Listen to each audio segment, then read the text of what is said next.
Welcome, everyone, to season 10 of Be Her Talk with Selena Hill, an award-winning talk show that adds a taste of hip-hop, AOC, and spice to unflavored news.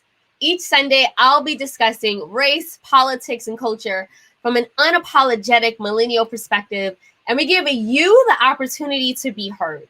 So leave your comments on Facebook, Twitter, LinkedIn, and Facebook, and I will read them throughout this show. And now I am super excited to be here with you all today to discuss everything from the biggest stories of the week, like the police killing of 13-year-old Adam Toledo, to the passing of New York rapper Black Rob, to the end of J-Lo and A-Rod. Now, later on in the show, we'll unpack the murder of Daunte Wright and the next steps in the fight for police reform with our featured guest, Paige Ingram, who is a Brooklyn Center-based organizer. Please support Be Her Talk by buying us a coffee at buymeacoffee.com/BeHerTalk. Your support and through a small donation will help us to continue to support and amplify the issues that you care about. Now, without further ado, we're going to kick things off with the Be Her Talk correspondents of today, starting with Karina Cabreja, a morning show host on the new Hot 93.3 in Dallas, Texas. How's it going, Karina? Hey, boo. I'm so excited to be here with you. Thank you. I'm honored not only to be a correspondent, but a friend of the show officially. So thank you for having me. We are super excited just to have you as well, Karina. And we're also joined by Evan Mastrondari, who is the co-founder of Let's Not Be Trash. He is also a Brooklyn, I'm sorry, Evan, a Bronx organizer. Vote NYC. Yeah, don't mix up the X and the K now, Selena. Come on now. You should know that by now. Thank you. Karina, Selena, great to be here. Always happy to be on Be Heard. And yes, everyone, thanks for the support. Please follow Let's Not Be Trash. We try to support multidimensional, anti-sexist, just better men as a whole. So feel free to support our page. Absolutely. So I'm seeing Chicago in the building. I'm seeing a lot of love in the comments already. Keep the comments coming and the love coming. We will definitely, share those comments throughout the show. But without further ado, I'm going to throw things over to my girl, Karina, to kick off the news roundup. Alrighty then. Okay, so we're going to start off, unfortunately, with some sadder news. That's now seeming all too familiar, surrounding the death of 13-year-old Adam Toledo by Chicago police. On Thursday, a video was released of a Chicago police officer, 34-year-old Eric Stillman, fatally shooting a 7th grader. Okay, let that sink in. Apparently, he was responding to a call about gunshots being fired in that area at around 2:30 in the morning. And then we see the graphic footage of the officer chasing the boy down an alley who took off running. He's asked to stop, turn around, and raise his hands. Take a look.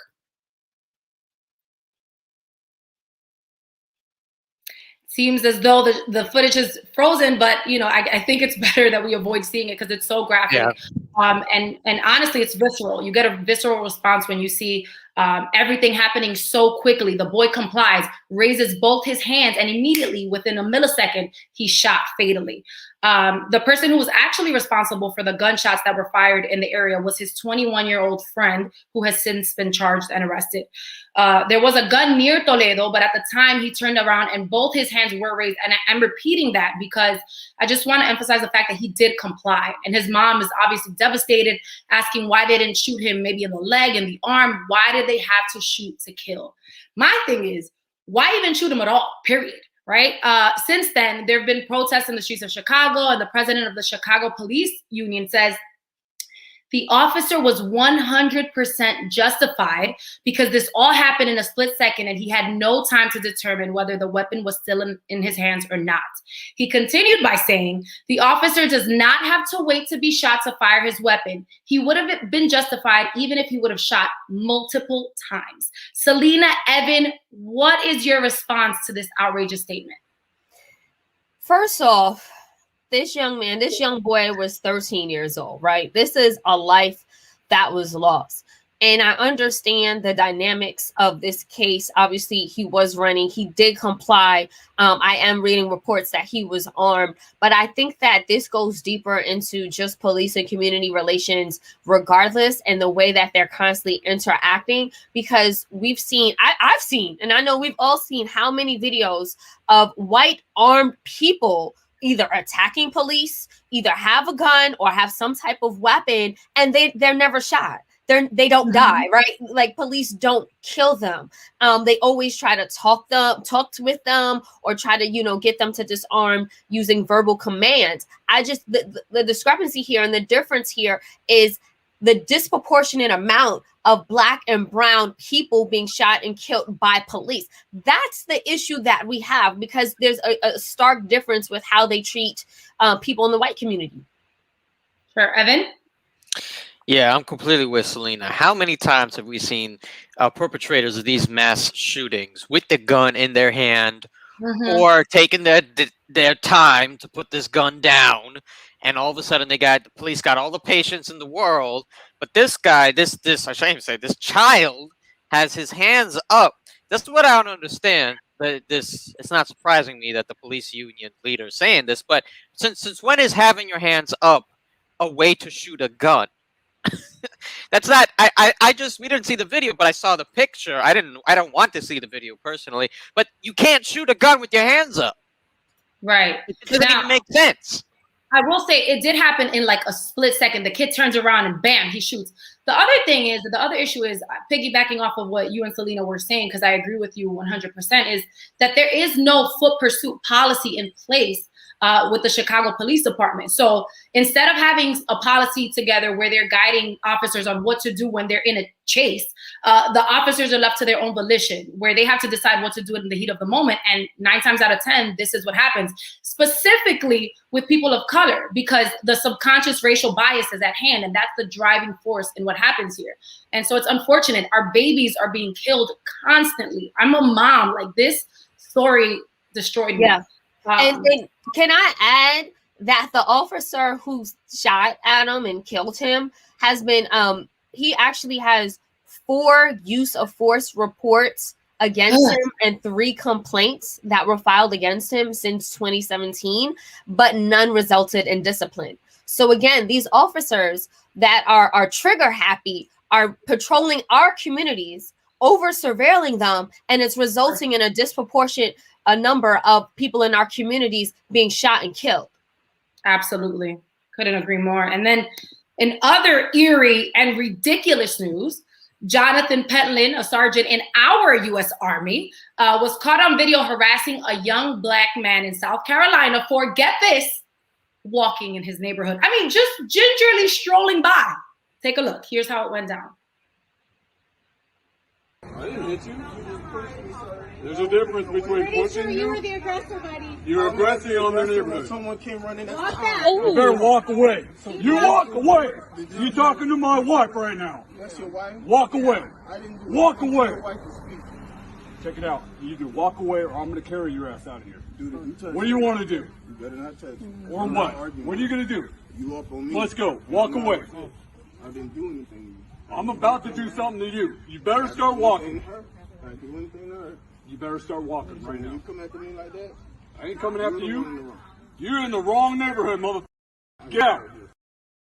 You're in the wrong neighborhood, mother effer. Now, we don't see this in the footage, but Pentland slaps the young man's phone out of his hand. This is a grown-ass man coming at a young man who's just walking down the street. I mean, this is just appalling. Can't even walk down the street comfortably anymore without a white person making you either feel inferior or worse, like you don't even belong or are a threat, just based on the color of your skin. Pentland has since been charged with 3rd-degree assault and battery and has been released from jail on a $2,000 bond. In a statement, Fort Jackson Commander Milford Beagle said, "Soldier conduct on and off duty must be exemplary to retain the trust of our communities and our nation." He's since been relieved of his Army duties as well. Selena, how did watching that video make you feel? Do you think that the consequences were enough to match the harassment that this child faced just for walking down the street? I had a visceral reaction to it. I think that, the racial undertones or overtones could not be more explicit, you don't belong in this neighborhood and saying stuff like that. Again, there's a history we have here in America where, you know, Black people and Black families were redlined against, you know, from moving into certain predominantly white neighborhoods. So when we hear this type of sentiment, it's reflective of that.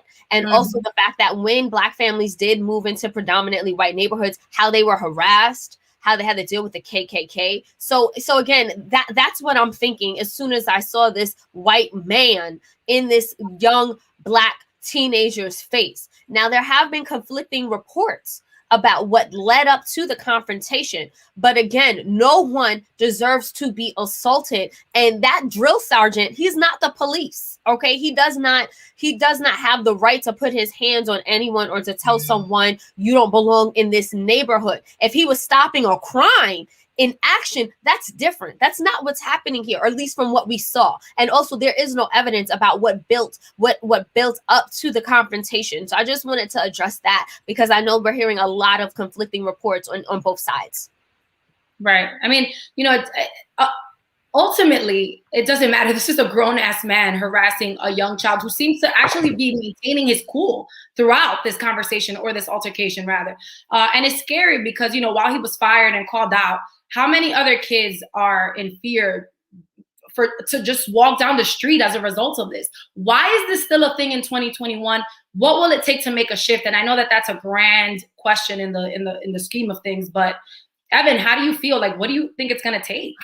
I mean, it does not surprise me at all. I mean, the way he talked about, he says, I know everybody in this community. This is a tight-knit community. He feels like he's the president of that little neighborhood.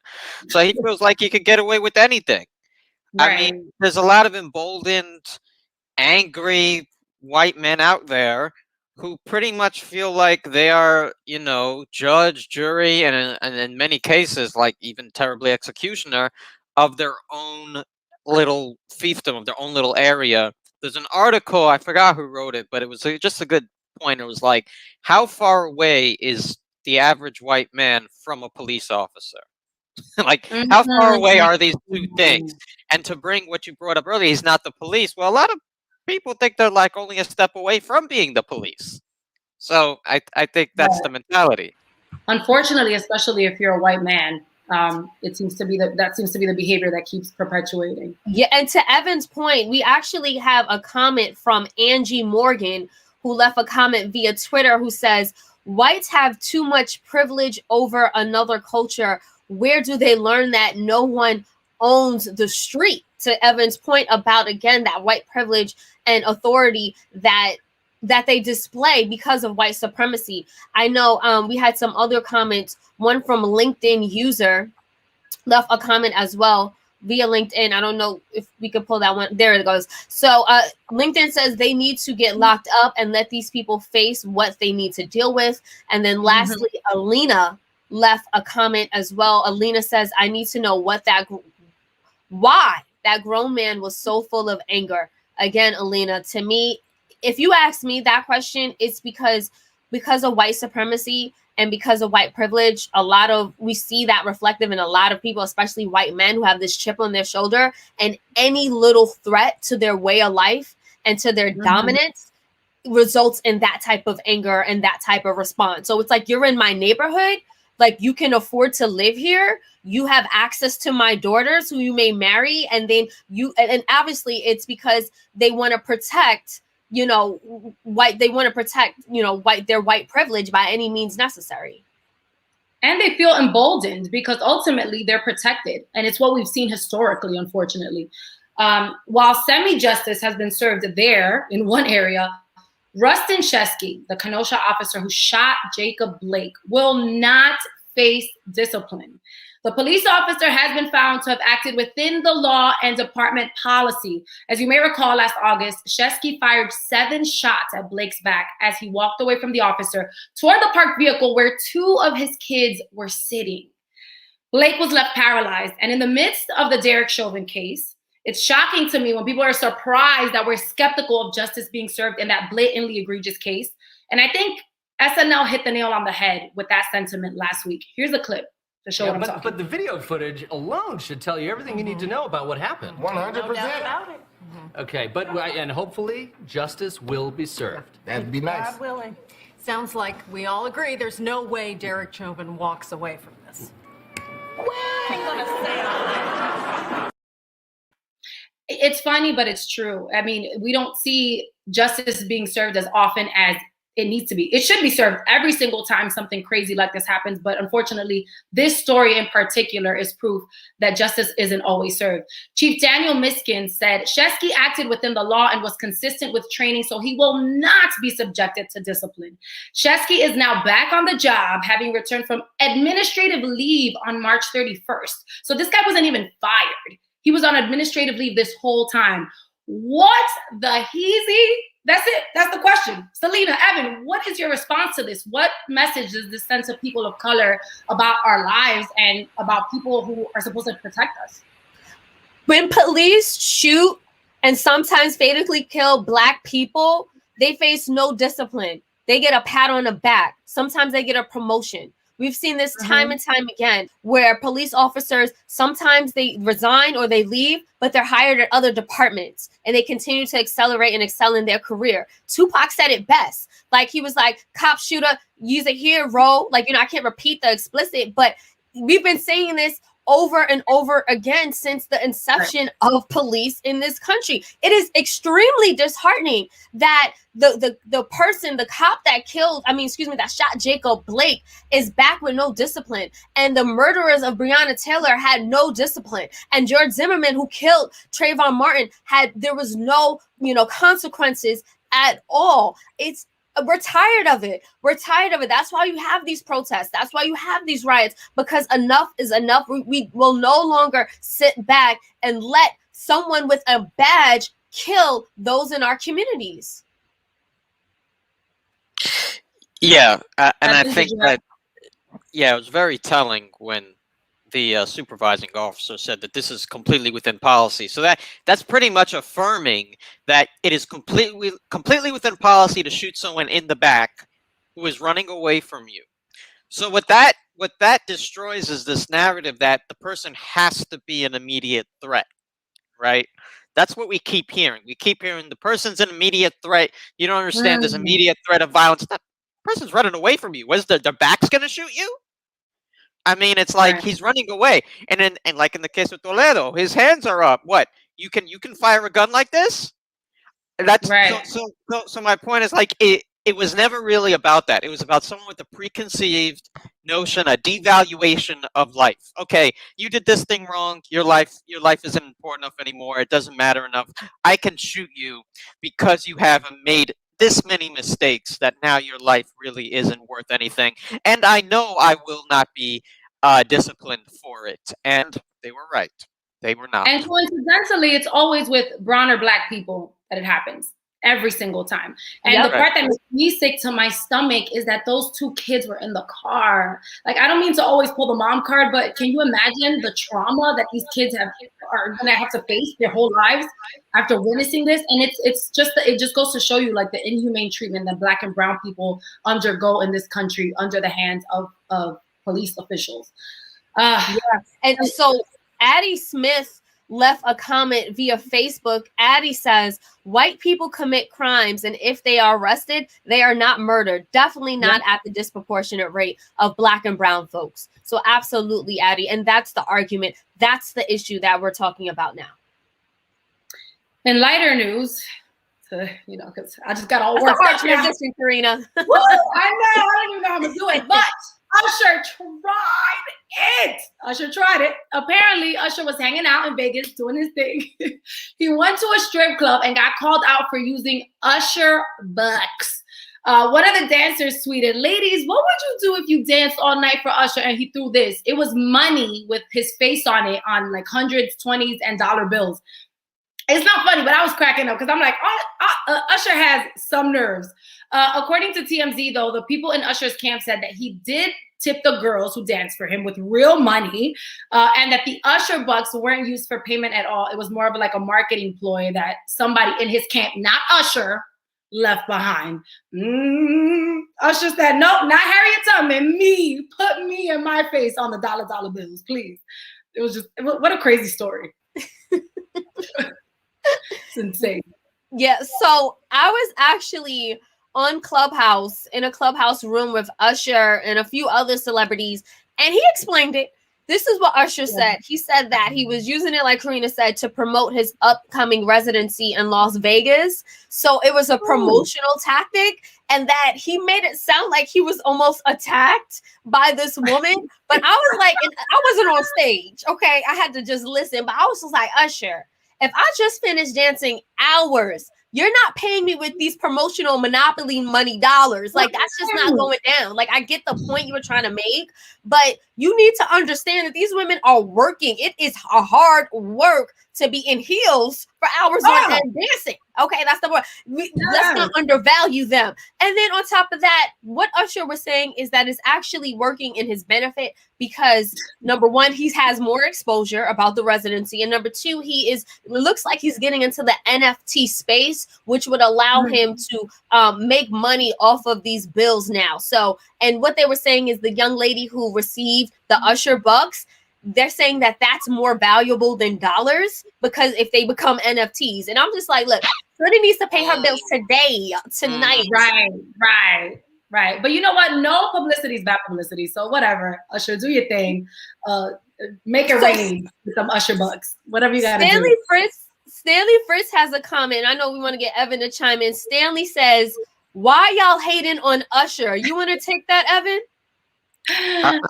I'm hating on the lady that is tiring her, I can't curse here, her ankles off on the stage paying rent with Usher Bucks. So yes, I agree. She needs to pay rent now. Now, apparently, as you mentioned, that was put there, but they were actually also paid in real money too. But I don't blame her for a moment thinking this is how I'm getting paid in like some Monopoly money looking stuff. No. Right. I agree. He tried it. Lastly, Kristen Clark, President Biden's nominee to run the Justice Department Civil Rights Division, had to endure one of the most contentious confirmation hearings. Ridiculous even that I've ever witnessed. Tensions were really high, to say the least. And it's important to note that she wants to invest in an additional $300 million for local law enforcement agencies and find common ground for police if confirmed. So she doesn't really subscribe to the whole idea that we should defund the police. And I think it's important to say that because it's proof that she's attempting to find a bipartisan middle ground somewhere. And still, Republicans are calling her radical, okay, which led us to the most outrageous moment in the hearing that obviously went viral when Senator John Cornyn asked this foolishness right here. You seem to argue that African Americans were genetically superior to Caucasians. Is that correct? No, Senator. That I believe you're referring to an op-ed that I wrote at the age of 19 about the bell curve theory, a racist book that equated DNA with genetics and race. What I was seeking to do was to hold up a mirror and put one racist theory alongside another to challenge people as to why we were unwilling to wholly reject the racist theory that defined the bell curve book. So this was satire? Absolutely, Senator. Child, that's a reach if I've ever seen one. Just trying to find something to discredit her. Stop it and zip it. And then Fox anchor Tucker Carlson had to add his 2 cents saying, in a sane country, Kristen Clark should be under investigation by the Civil Rights Division, not running it. Boy, bye. Selena, Evan, what do you say? Talk to me. First of all, go ahead, Selena. Kristen bodied that response, and she made John Conyers, whatever his name is, the senator, look so dumb. Like, you couldn't understand the context and the satire. This woman is so overly qualified for this position, Harvard grad, all of that. She deserves this, and they're doing any and everything to try to undercut her, and they look dumb because she checks off every single box plus one, okay? If that wasn't the classiest clapback I've ever seen, I don't know what was. I absolutely loved it. Evan, you were going to say something? I'm sorry, before you were cut off. I want to know what John Cornyn actually finds as comedy. I want to know what he actually laughs at. Because this man looks like he doesn't understand the concept of what leads to laughing. to what leads to Oh, conflict. he understands. He's just plain dumb. This is, honestly, maybe it's both. Maybe he's dumb and he has no sense of humor. But he's like, so this was satire. I'm like, yes. It's like the first time he's like, oh, this is where you apply that word satire. No, it's so obvious what she was doing. Exactly. Like she's saying, she's just trying to have not just now have a clapback, but even when she wrote the piece, have a clapback, saying, oh, you're saying that you're judging Black people by these metrics. I'm gonna throw some other metrics at you. The speed at which Black kids crawl has been noted to exceed those of white. Like it's clear there is no way this person is going to implement Black supremacy. People are just trying to fight for equal rights here. It's amazing how many white people in power think that there's such a thing as a Black supremacy movement coming, when still we're seeing people who get shot in the back, those officers getting reinstated. It's ridiculous. Way to bring it back for full circle, Evan. I agree. And I love how she so eloquently articulated that. I could never. I would have lost my mind, child. That is it for your news roundup. Selena, back to you, boo. Thank you so much, Karina. So next up in this segment, I'll give you a rundown of the stories this week that made me say, really? First off, your boy Chet Hanks is being sued by his ex-girlfriend for $1 million for abuse while he's promoting his White Boy Summer anthem. So you're probably asking, what is a White Boy Summer? Well, I'll give you a hint. It has nothing to do with the white men terrorists and the rapid incline of mass shootings since the weather has warmed up. No, White Boy Summer is a slogan that Tom Hanks' son has coined and made a thing. Should we be surprised? No. Chet is notorious for having his hand out, waiting on a cookout invite that he will never get from Black Twitter. Tom needs to come get his son, really. And I just want to add this, because I've been getting a lot of trolls. We dragged Chet Hanks a few weeks ago, and ever since I put that up on my Instagram, the trolls have been clapping back to support him, hence the evidence here. And I just want to say, keep it humming, keep it coming. We could use the fodder and the engagement, really. And another thing, this week, anti-trans bills move forward in Alabama, Arkansas, Arizona, Florida, North Dakota, and Texas. Now, these bills are invasive, traumatizing, and harmful to both cis and transgender children. They place bans on participation in youth sports, on gender-affirming health care for minors, and include curriculum bans, ID restrictions, and so much more. Twitter was triggered, and rightfully so, with the proposed genitalia checks, lack of health care, and the ability of the state to essentially abduct children from their homes, place parents in jail, and have educational staff out them. Really? As crazy as all of this sounds, it doesn't compare to the absolute predatory behavior for some of the largest regressive think tanks in the country. So let's continue to call these things out, to advocate for those who cannot advocate for themselves, and these children that deserve healthy and happy, full lives. And another thing, Meek Mills has gone off once again. So there's a picture of Meek Mills with rappers like Yo Gotti and 21 Savage. And honestly, after this next story about him, that picture all makes sense. So Meek Mills left a comment on the internet that said, "What is pH balance? Vomit emoji sounds like an excuse, ... So sometimes liking men is embarrassing, really. For those of you who also wanted an answer to this question, pH is a measurement of how acidic or alkaline a substance is. Now, the pH level of a woman's vagina, whether it's acidic or basic, plays an important part in determining whether it's healthy. Basic 7th grade healthcare class information, right? Well, if you check out some of the answers to the rappers' questions, you will see a flurry of other adults pretty much telling on themselves. Men near and far assembled to timelines to discuss female hygiene and sexual standards, which was a yawn for all of us, because it is indeed a hot girl summer and we are not listening to men.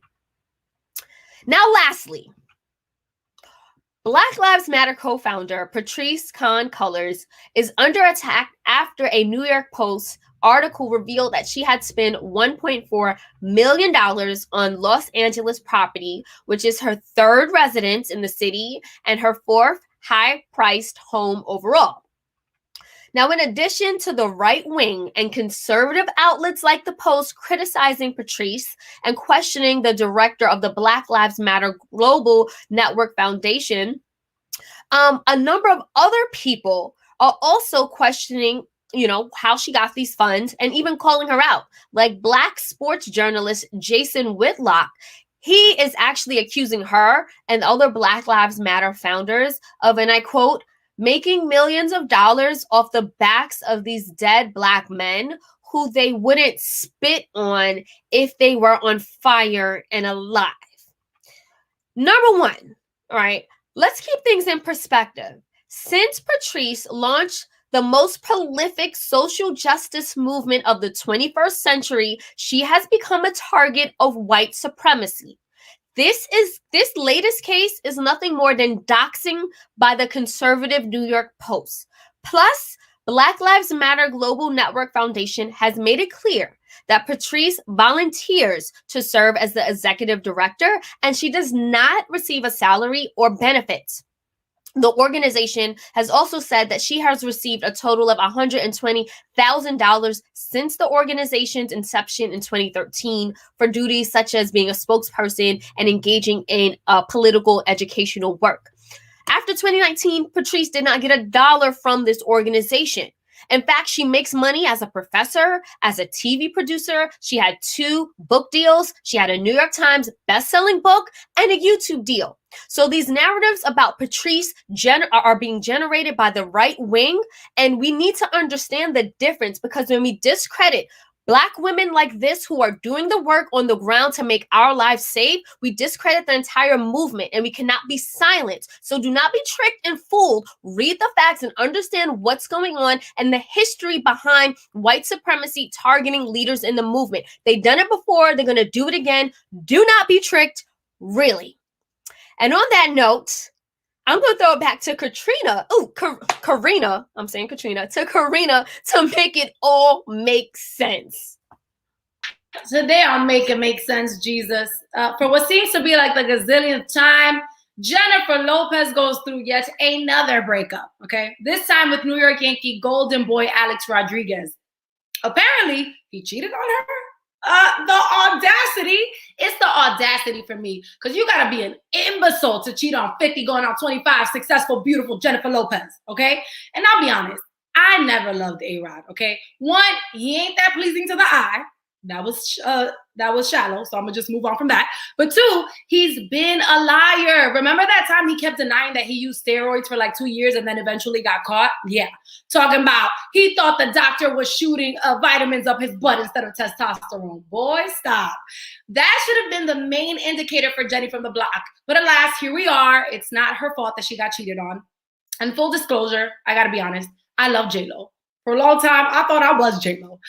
So it pains me to see that she can't get her love life together. I blame this funny-ass video of the presidential inauguration that went viral. Here it is. I just want to know if J-Lo and A-Rod still together. Oh, here you go. Bill, don't start that shit. Don't get in trouble today. This guy don't quit. That's how you get in trouble all the damn time. I know. That video was so funny. If that wasn't a foreshadowing, I don't know what was. But seriously, though, the reason why this kills me, and I'm like, make it make sense, Lord, is because it emphasizes this notion or stereotype that women can't have it all. A successful career, a personal life that's thriving. We want it all, we deserve it all, and we can have it all. Hallelujah, and in Jesus' name, amen. J-Lo, there are more fish in the sea, boo-boo kitty. If at first you don't succeed, dust yourself off and try again. And as always, don't be fooled by the rocks that she got. She's still Jenny from the block. Yes! Right, make it make sense. Selena, back to you. Karina, you made it all make sense. Thank you so much. And yes, J-Lo, we are praying for you, girl. You're going to find love and it's going to be real one day. Now, just to switch gears, we are going to delve into our main topic with our featured guests for the remainder of this show. We know that another American city is in uproar following another killing of a Black man by a police officer. This time, his name was Daunte Wright, and he was a 20-year-old father who was shot by Officer Kimberly Potter, a white woman, during a traffic stop and attempted arrest for an outstanding warrant in Brooklyn Center, Minnesota. After a brief struggle with officers, Wright was shot and then drove off, but his vehicle crashed and he was pronounced dead on the scene. Now, the officer has said that she meant to grab her taser because in the video we saw her say taser, taser, but then she grabbed her Glock and shot him. 2 days later, the officer and the Brooklyn Center police chief, Tim Gannon, resigned, and Potter was arrested and charged with second-degree manslaughter and then released on a $100,000 bail. Now, this shooting sparked protests in Brooklyn Center and renewed ongoing demonstrations against police brutality in the Minneapolis-St. Paul metropolitan area.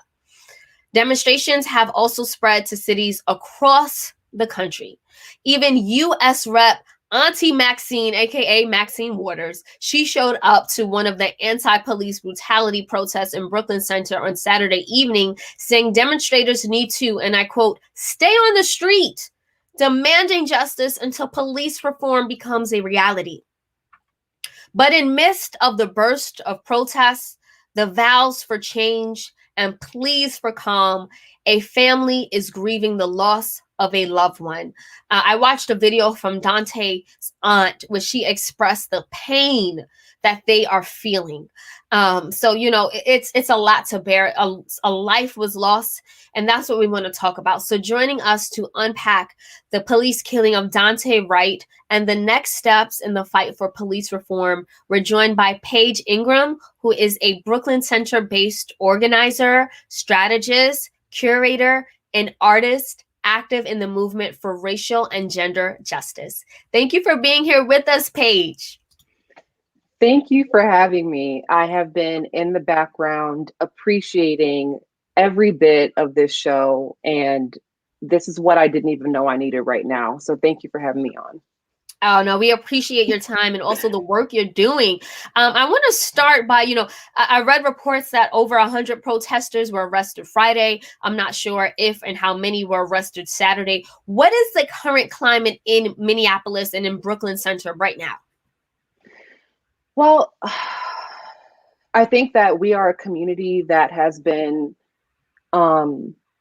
experiencing tragedy after tragedy. We are in a state of trauma. We are in a state of frustration, and I think increasingly folks are recognizing that that it's going to take a sustained movement. It's going to take organization. It's going to take a prolonged commitment to being on the streets in order to really manifest the types of communities that we actually want to live in, and that simply the reforms, the gestures, they're just not working, and they haven't been working. And this isn't the first shooting of unarmed people in Brooklyn Center, which is a small suburb that is over-policed, and for the most part, a Black, brown, and Asian working class to poor community that I happen to be from, live in, and it's hard to see. We're still in the middle of a trial from last summer, and here we are back at it again. So Marie Johnson left a comment via Facebook. Marie says Potter's oops excuse is a lie and absolutely unacceptable. I think we all agree with that sentiment. Paige, I'm so glad that you brought up just the sentiment and the history of Brooklyn Center, because I was doing some reading and I read that in this 8-mile city, a number of fixtures were named after Earl Brown, who was a well-known figure, sheriff, and some historians say a KKK member. What role Does the history of racism in Brooklyn Center play in the current protests against the killing of Daunte Wright? I'm happy to talk about that for sure, because I've been at this for a long time. I was on the front lines throughout the protests last year and have been active in the movement. But there is something that's very different about Brooklyn Center. Brooklyn Center is an 8-mile suburb. This is a place where a lot of folks thought that they were going to escape violence, escape over policing in urban areas, and go to the suburbs and be able to find some sort of solace and normalcy and safety. But the reality is that is absolutely not the case.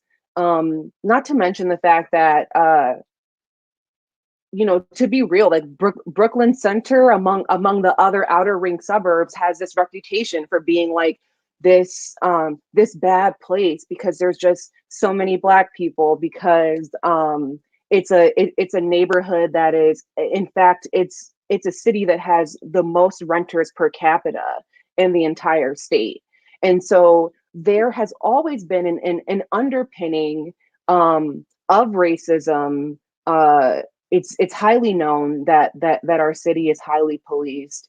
And also, I think there's been just generally divestment or a lack of interest in addressing policing in these suburbs that have more Black people in them in terms of percentage of the population than the cities that we're fighting in as well. So this is an opportunity for us to really take a look at what the suburban experience can look like for a lot of people that look like us. And that is dramatically different than I think that the narrative that we have about what the suburbs look like, the ways that police operate within those places. And so for me, it's just it's an opportunity to really grow this movement that we're in, and to think differently about the people who we need to bring along towards getting us free. Yeah, absolutely. So Cinnamon K. Carswell left a comment via Facebook a few minutes ago. Cinnamon says, no one values Black lives. On that note, I want to throw it to Karina, because I know you also had a question or a comment for Paige. Oh, Karina, I think you're on mute.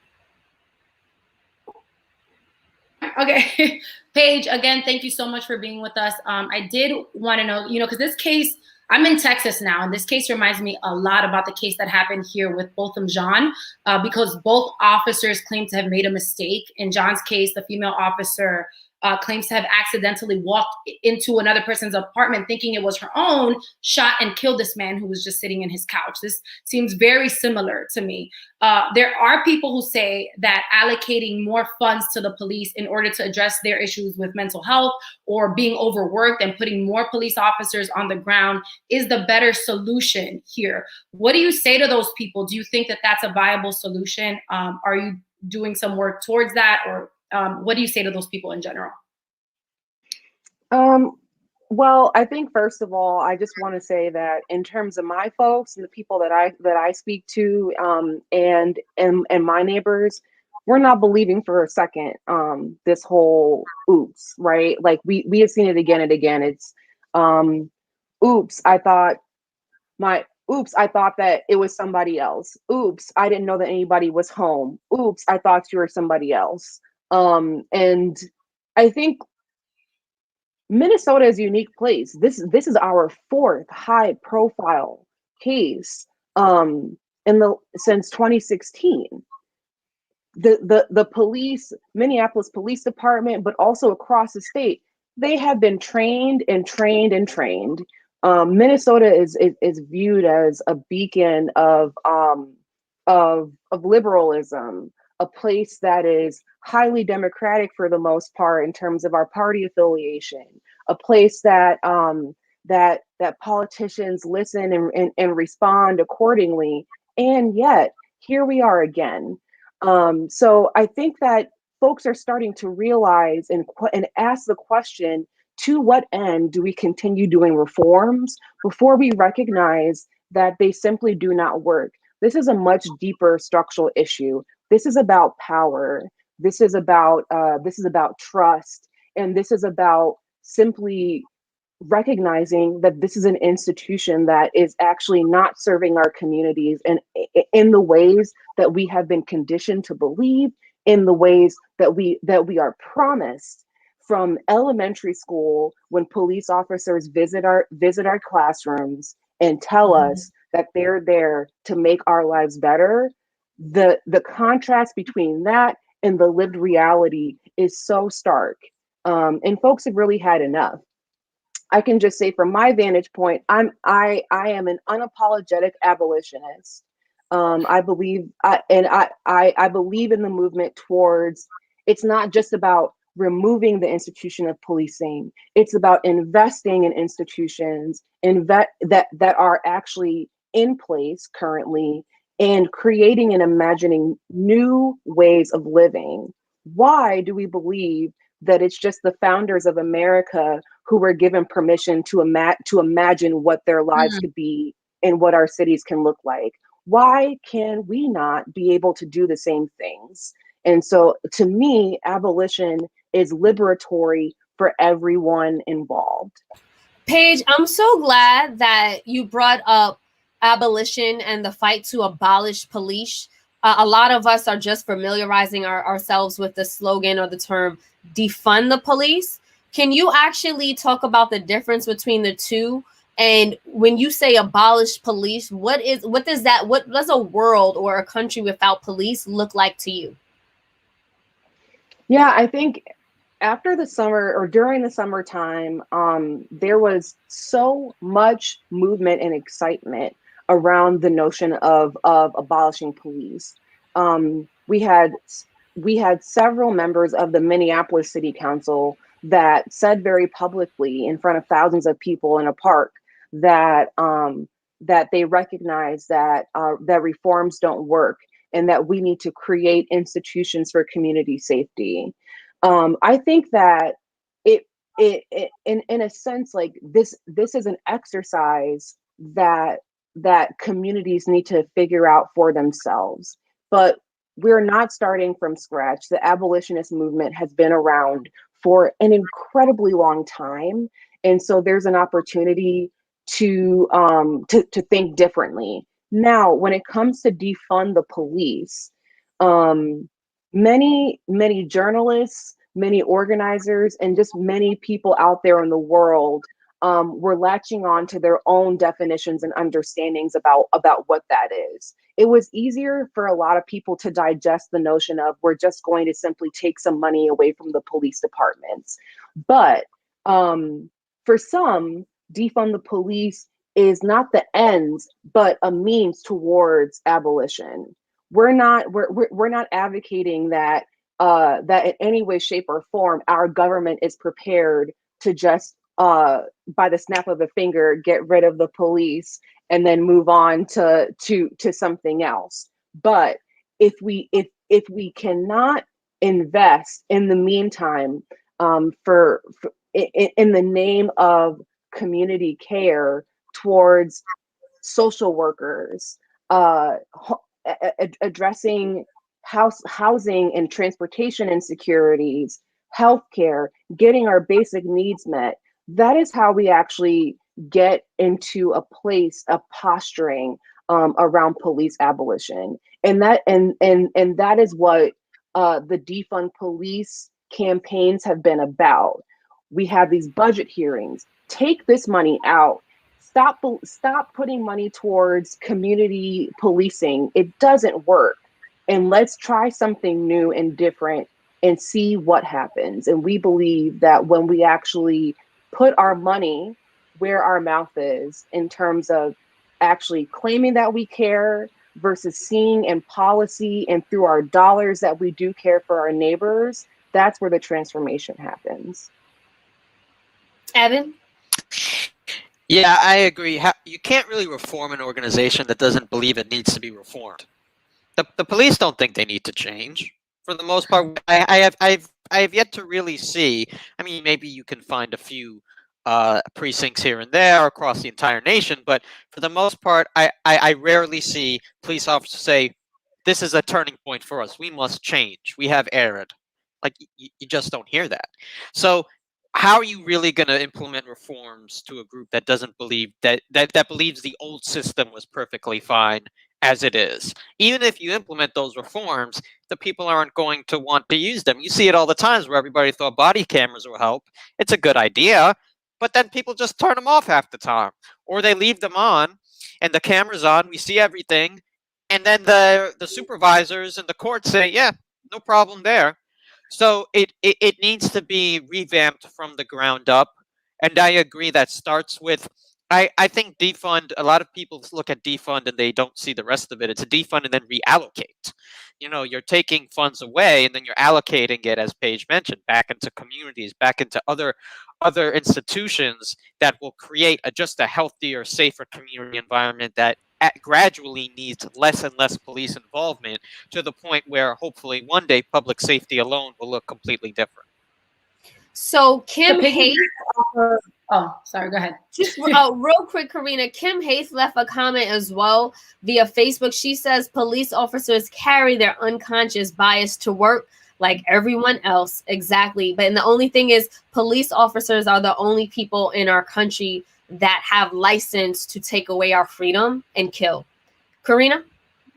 That was super powerful. I had to stop for a second there, but I know to Evan's point, you're raising money for the schools and social workers for the well-being of the community at large, Paige, there in Brooklyn Center, which I think is amazing. What is the long-term goal there? Because ultimately we have no control of what the police does and how they act, even if we're trying to reinvest or reallocate money into the community. So how is this going to look like logistically, or what's the vision behind it? Well, in terms of the fundraiser, like we are simply, I think that the pandemic, I think that what happened last summer, folks are invested in community care and taking care of each other in ways that we just simply haven't experienced before. As an abolitionist, and so often we are told that, or that we tell people that there are people that actually know what's needed for the community. And I think that social workers and youth, the people that they serve, they really know what they need. And so what we're hoping to do with this fund, which we just kind of are developing a project now, and the project is called We Got Us Brooklyn Center Community Care. We're trying to eliminate the red tape that so many of these social workers have in terms of being able to directly support the people that they are in service of. They're in some ways. Even in the most liberal institutions, it's simply impossible for people that are doing work like social work to be able to really get to the root of what's needed to care for folks. And instead we're just putting band-aids on things. And this is not meant to be a permanent solution. But rather we're trying to encourage people to think about alternative ways to care for each other and alternative economies to build. All the while we are working towards something bigger that will just take time to get people to actually believe something that folks might feel is good in theory in terms of abolition, but they feel like it's impossible. And what we're saying is that throughout US history, every day people have regularly accomplished impossible things: abolishing slavery, voting rights, a 40-hour work week in a weekend. These concepts were simply viewed as impossible until people organized and made these things happen. So why not abolition?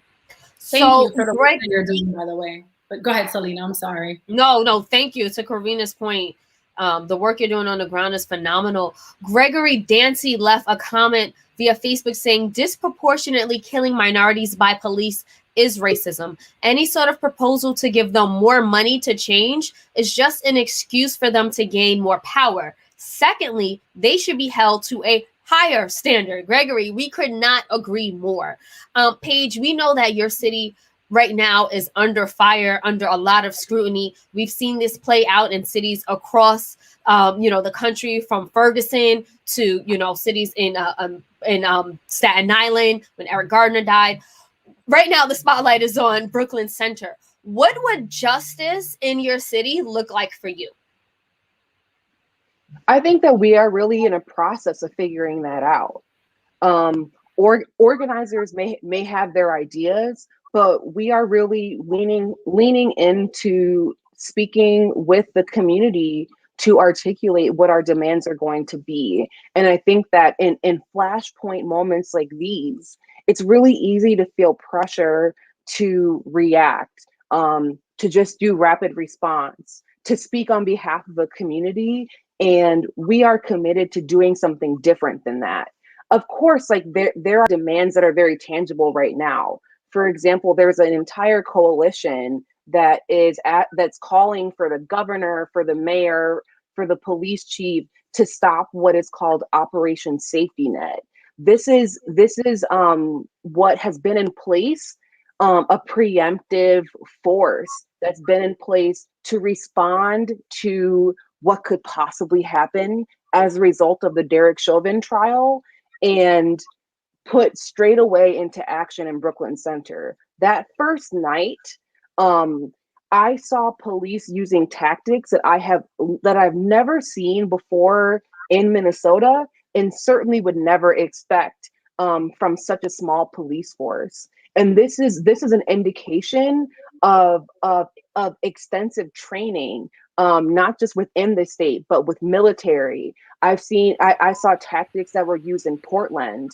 These folks have been preparing and anticipating the worst from protesters in the community, and acted in a way that was simply a disproportionate response, and then got incredibly defensive about it when questioned by local journalists and community members and stakeholders. So this is a very tangible demand that folks across community and organizations throughout the Twin Cities and throughout the state are demanding, because the tear gas, the rubber bullets, the flashbangs, the whole 9 yards, all of these tactics that have been employed are causing harm, not just to the protesters, but to people who literally are living across the street, and in all of these surrounding areas. That's another difference. Absolutely. This is a highly residential area, and folks are impacted, and life still has to continue to go on for people. Kids are still doing distance learning. They didn't cancel school. Parents are still having to go to work. And they're not sleeping at night, and they're not mad at protesters. They are angry with the police, and it's important to recognize that. Absolutely. So Robert Bob Johnson left a comment via Facebook. He says there are two distinct philosophies in each community. In the white community, it's protect and serve. And in the Black community, it's law and order. We actually need to wrap this conversation, Paige. Unfortunately, this is a topic that is ongoing, and we'll have ongoing coverage here on Be Heard Talk. But what can we do to stand in solidarity with Brooklyn Center and support local organizers like yourself at this time? There are not a lack of organizations that are throwing down to support and meet the needs of the community, from supplies, food, to longer term structural projects and support projects like the one that I'm doing. But I also think that it's important to really be answering the call to do more where you're living. Join an organization, commit not just to join, but to show up and be reliable. Allocate your funds literally every month to organizations that are doing meaningful work on the ground. Every city has it. And it doesn't have to be a formal organization. There are folks that are just gathering together, and you don't have, what I'm telling people is like, you don't have to wait for a moment like this to look outward. So as much as I want people to support my community, this is a call for folks to support their own communities for the long-term work, because police is everywhere. We are swimming in white supremacy, and there are dedicated people that have been spending at least the last 5, 6, 7 years, and of course longer, to dismantle these systems. And we need more support, and we need more bodies on the ground, and we need more people that are committed to advocating to actually do something, and not just continue to make empty calls for justice and show up with a sign every once in a while. Yeah. Well, Paige, thank you again for your activism and the organizing you're doing. Our prayers and thoughts to the activists on the ground. We know it's very dangerous. We know police are very hostile and militant. So you guys are literally putting your bodies on the line for all of our freedoms, and we thank you for that, Paige. We actually are going to wrap today's show by going to our special Rest in Power segment. We know that New York rapper Black Rob, the hip hop icon, passed at the age of 51. He was famously known for his hit single "Whoa" from his Bad Boy days.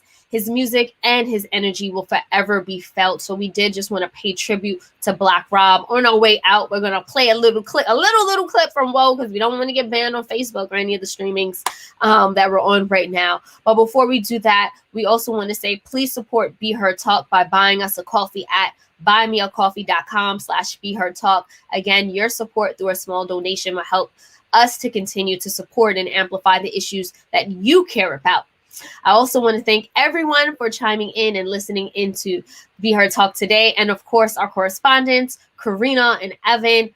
Phenomenal. Great job. Thank you so much for adding so much value to these conversations that we had today. And also to the Be Her Talk team. Make sure you check them out in the credits, the scrolling credits. We have a great, phenomenal team working behind the scenes, doing so much of the work. So again, guys, we'll see you next week. We'll play a clip from Black Rob. And we'll see you next Sunday. Take care. Flow so properly, you'll see I'm whoa. Ain't no stopping me, I'm deep like whoa. Joints be popping, we creep like whoa. Hear my name in these streets like whoa.